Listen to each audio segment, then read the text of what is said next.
So I've been seeing a lot of additional sort of garden updates. I know I'm kind of concentrating on these pumpkins that I'm trying to grow, but I wanted to show you what else we have going on because it's kind of a fun little garden, and you probably see it in the background. And maybe you're curious what we have, maybe not, but I'll go ahead and show you anyway. So normally right here what I have is a raised garden bed. It's about at hip level, and I like to do salad kind of things in there, lettuce mixes, radish, smaller type carrots. I've done snap peas in there, so it's sitting against my house right now because it needs a little bit of repair, and it's not even the right season.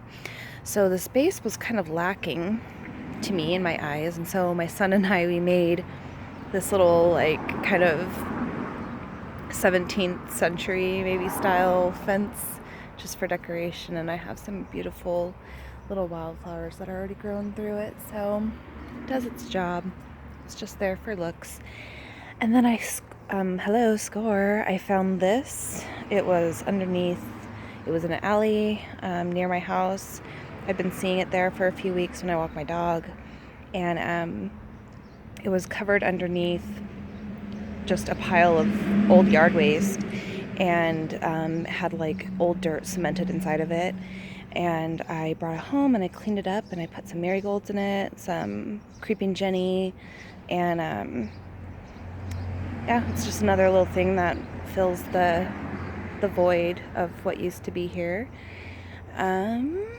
And then this is my Ford Hook zucchini, and I got kind of a late start. I planted a few seeds earlier in the season, and I'm not really sure what happened, but they didn't really take. So I went ahead and planted 4 more, which all took off, and then I had to thin, and I just kind of thinned based on who is showing the least amount of heat stress.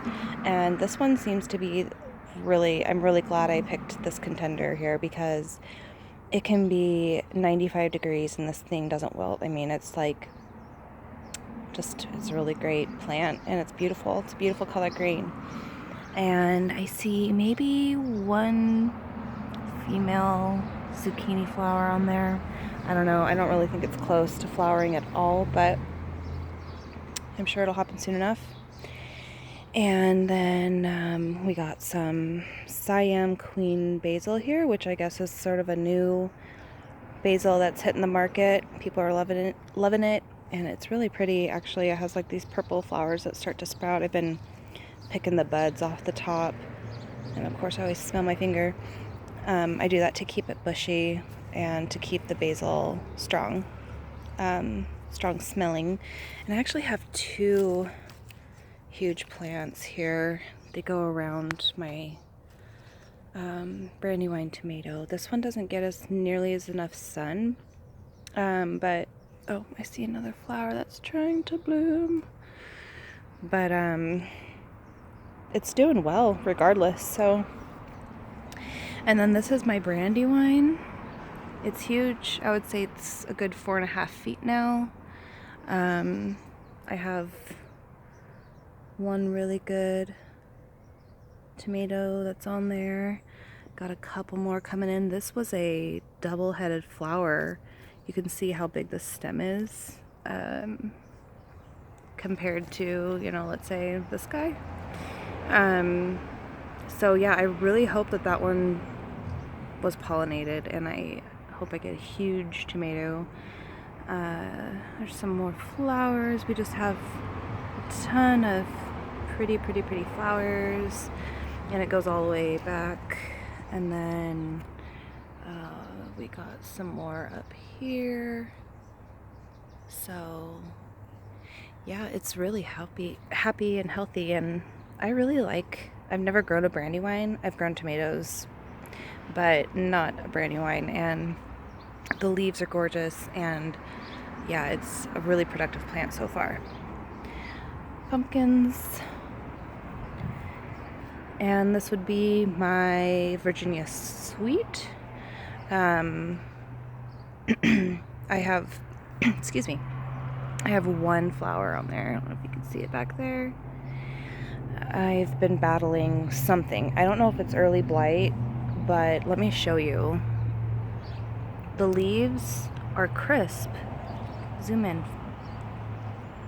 There we go. Ugh, it won't focus. The leaves are brown. There's no brown spots. It's just the edges. Look. Well, I guess there's a couple in the middle there, but mostly it's just the edges. See? Oh, that one doesn't have it. You could tell there. So, I've been battling this since I planted this.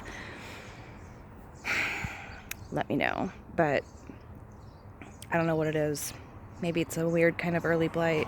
Kind of happens after a rain too. Then I have the lemon cherry, and you can see this one is just insane. I got a couple of little tomatoes going on in the back. You probably can't tell because there's just an abundance of blooms on this. It's not even that high. I just let it go though, because this was a replacement for another one that was having issues due to our abnormally cold and rainy spring. And then I have my little Cinderella pumpkin back there that I don't know what I'm going to do with her. I don't know why I even put it in the ground, but she's there. She's going to do her thing. Sorry about the grass, y'all. My irrigation is turned off right now. These are my French bush beans. They're taken off pretty slow, but I made a mistake and put them in pretty fertile soil. And then I later read that they actually like just not a really nutrient-rich soil. So I've held off on any kind of fertilizing or anything like that. But yeah, I direct sowed these obviously, and I think there was 9 in there, and I've thinned down to 3. And this is probably like a, I don't know, 5-gallon pot. So let me know if you think I should thin more, because all of these are pretty nice. And the issue that I'm having with it is if I were to thin, I would want to do this one because these two are like the furthest apart, but this one is my healthiest. So I'm really having a predicament here. So I don't know. If you think I can keep all 3, just give me some encouragement. Maybe I will. And let me show you just a couple other things before we're done here. Okay, so I have some red onions, and I think I have 1 white onion in there. I think it was just a bonus. But they seem to be doing pretty well.